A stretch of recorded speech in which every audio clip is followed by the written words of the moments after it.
যে বিপ্লবের মাধ্যমে বাংলাদেশ আজকে নতুন বিজয় দিবস সৃষ্টি করলো, সেটাকে সামনে রেখে এবং আরো মজবুত করে আমাদেরকে সামনে এগিয়ে যেতে হবে। যারা এটা সম্ভব করেছে, যে তরুণ সমাজ, তাদের প্রতি আমি আবার সমস্ত প্রশংসা এবং কৃতজ্ঞতা জানাচ্ছি তাদেরকে। তারা আমার পাশে আছে। এরা এই দেশকে রক্ষা করেছে, এ দেশকে নতুনভাবে পুনর্জন্ম দিয়েছে এবং এই পুনর্জন্মে যে বাংলাদেশ পেলাম, সে বাংলাদেশ যেন অত্যন্ত দ্রুত গতিতে এগিয়ে চলতে পারে, সেটাই হলো আমাদের শপথ। সেটা আমরা রক্ষা করতে চাই, এগিয়ে যেতে চাই। আজকে আবু সাঈদের কথা মনে পড়ছে আমাদের, যে আবু সাঈদের ছবি বাংলাদেশের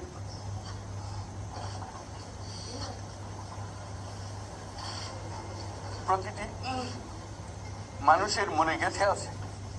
এটা কেউ বলতে পারবে না। কি অবিশ্বাস্য একটা সাহসী যুবক,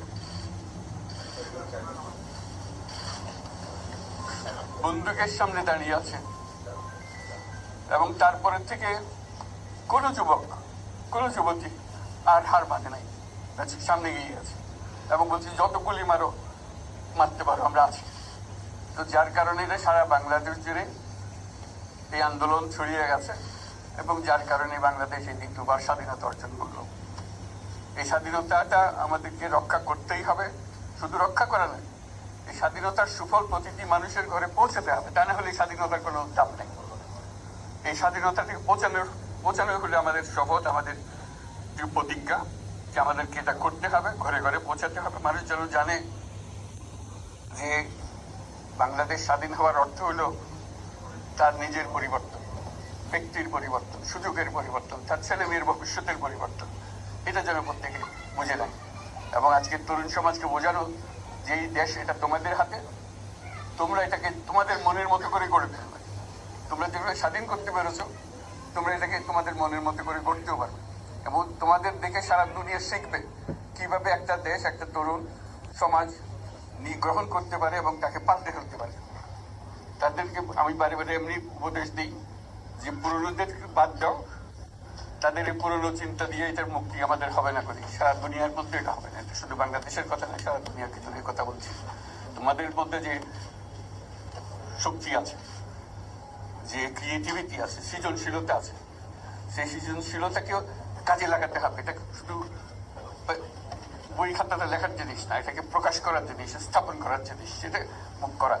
এটা আমরা এই আজকে আমাদের পুরো কাজটা হলো, দায়িত্বটা হলো, তারা যেটা অর্জন করে নিয়ে এসছে এখন তাদেরকে দিয়ে এটাকে করিয়ে দেওয়া, আমাদের সমস্ত কাঠামোগুলো পরিষ্কার করে দেওয়া। সরকার বলে একটা জিনিস আছে, কিন্তু মানুষের কোনো আস্থা নেই। মানুষ মনে করে সরকার একটা দমন পীড়নের একটা যন্ত্র, যেখানে পায়, যেখানে সুযোগ পায় তারা একটা কষ্ট দেওয়া, তার থেকে নিংড়ে দেওয়া, যে সকল স্তরে। এটা হলো তার থেকে কেমন ভাবে সামাল দিতে হবে তাকে, এটা ভয়ের একটা জিনিস, তাকে সামাল দিয়ে চলা। এটা হলো সরকার। এটা সরকার হতে পারে না। সরকারকে দেখে মানুষের মুখ ফুলে উঠবে যে আমাকে সাহায্য করবে, আমাকে রক্ষা করবে, আমার সরকার আমার জন্য দাঁড়াবে। সরকার তার জন্য দাঁড়ায় না করে সময়। এই সরকার হবে, সেই সরকার মানুষকে রক্ষা করবে, মানুষের আস্থাভাজন হবে। কেউ জোর করে তাকে বলার ভালো না, সে নিজে নিজে বিশ্বাস করবে সরকারি লোক দেখলে বলবে আমার লোক, আমাকে রক্ষা করার লোক। সেই আস্থাটা আমাদেরকে ফিরিয়ে আনতে হবে মানুষের মনে। তাহলে মানুষও যোগ দেবে এটাতে।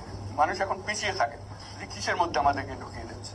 আমরা যেন জানতে পারি যে এইটা আমরা সবাই মিলে আমরা অগ্রসর হতে পারি। একটা বড়, সারা বাংলাদেশ একটা বড় পরিবার।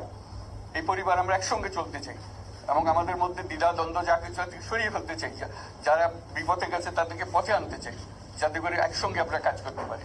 এর মধ্যে আমরা শুনলাম, আসার পথে শুনে আসছি যে এখানে আইন শৃঙ্খলার ব্যাঘাত হচ্ছে, মানুষকে আক্রমণ করছে, ঘরবাড়ি জ্বালিয়ে দিচ্ছে, সম্পদ জ্বালিয়ে নষ্ট করছে, চুরি করছে, দিয়ে যাচ্ছে, অফিস আদালতে আক্রমণ করছে, সংখ্যালঘুদের উপর আক্রমণ করছে, হিন্দু, বৌদ্ধ, খ্রিস্টান, আহমদিয়া সবার উপর আক্রমণ করছে। এগুলো হলো ষড়যন্ত্রের অংশ। এগুলো আমাদের বিষয় না। আমাদের কাজ হলো এটাকে রক্ষা করা, সবাইকে রক্ষা করা, প্রতিটি মানুষ আমাদের ভাই, আমাদের বোন, তাদেরকে রক্ষা করা এবং আমাদের একটা শৃঙ্খলা ফিরিয়ে আসা। বিশৃঙ্খলা, সহিংসতা এগুলো হলো অগ্রগতির বড় শত্রু। আমাদের যে যাত্রা শুরু হলো সেই যাত্রার শত্রু, এই শত্রুকে যাতে রোধ করা যায়, তাদেরকে বুঝিয়ে শুনিয়ে হোক, তাদেরকে আইন শৃঙ্খলার হাতে দিয়ে হোক, এটা বোঝাতে হবে। তাকে মেরে মেরে এটা ঠিক না, আইন শৃঙ্খলা নিজের হাতে ঠিক না। তাকে আমাদের আইন শৃঙ্খলা বাহিনী এমন হতে হবে, তাদের হাতে সুপর্দ করলে আমরা নিশ্চিন্ত থাকবে তার একটা বিহিত হবে। এমনগুলো আমরা হাতে দিয়ে দিলাম যে 2 টাকা নিয়ে আবার ছেড়ে দিল, এটা যেন আবার না। আমাদের সেই আস্থাটা আমাদেরকে আনতে হবে। কাজে আইন শৃঙ্খলা যখন আমাদের প্রথম কাজ, এই আইন শৃঙ্খলা ঠিক না হওয়া পর্যন্ত এটা আমরা অগ্রসর করার জন্য পদক্ষেপ নিতে পারবো না। আপনারা আমার উপরে আস্থা রেখে আমাকে জানিয়েছেন, ছাত্ররা আমাকে আহ্বান দিয়েছে, সেটাতে আমি সাড়া দিয়েছি। দেশবাসীর কাছে আমার আবেদন, আপনারা যদি আমার উপরে বিশ্বাস রাখেন, আমার উপরে ভরসা রাখেন, তাহলে নিশ্চিত করেন যে দেশে কোনো জায়গায় কারো উপরে হামলা হবে না। এটা আমাদের প্রথম দায়িত্ব। এটা যদি আমি করতে না পারি, এটা আমার কথা যদি না শোনেন আপনারা, তাহলে আমার প্রয়োজন এখানে নাই। আমাকে বিদায় দেন, আমি আমার কাজে থাকি, সেখানে আমি ব্যস্ত থাকি। যদি আমাকে প্রয়োজন মনে করেন, তাহলে আমাকে প্রয়োজন মনে করলে আপনাদেরকে দেখাতে হবে যে আমার কথা আপনারা শোনেন। আমার কথা না শুনলে আমার কোনো প্রয়োজন নাই। আমার প্রথম কথা হলো, আপনারা বিশৃঙ্খলা থেকে দেশকে রক্ষা করেন, আপনারা সহিংসতা থেকে দেশকে রক্ষা করেন, যাতে আমরা যা আমাদের ছাত্ররা আমাদেরকে পথ দেখায়, সেই পথে আমরা এগিয়ে যেতে পারি। এটা একটা খুব সুন্দর দেশ হতে পারে, সারা বাংলাদেশ একটা খুব সুন্দর দেশের সম্ভাবনাময় দেশ। কাজে এই সম্ভাবনাগুলোকে আমরা নষ্ট করে দিয়েছি। এখন আবার সেই বীজতলা আবার তৈরি করতে হবে, আবার আমাদেরকে জেগে উঠতে হবে।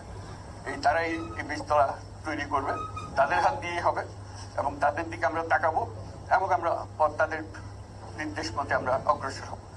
এখানে সরকারি কর্মচারী যারা আছেন, সেনাবাহিনী, বিমান বাহিনী, নৌবাহিনী প্রধানরা যারা আছেন, তাদের প্রতি অনুরোধ, আমরা একটা পরিবার, এইটার মধ্যে যেন আমাদের গোলযোগ না হয়, আমরা একযোগে একসাথে চলতে পারি এবং আমরা তড়িৎ গতিতে একটা সুন্দর বাংলাদেশ গড়ার পথে এগিয়ে যেতে পারি। সেটাই আমার কামনা। আপনাদের সবার কাছে আবেদন, আমাদেরকে সেই সুযোগ দেন।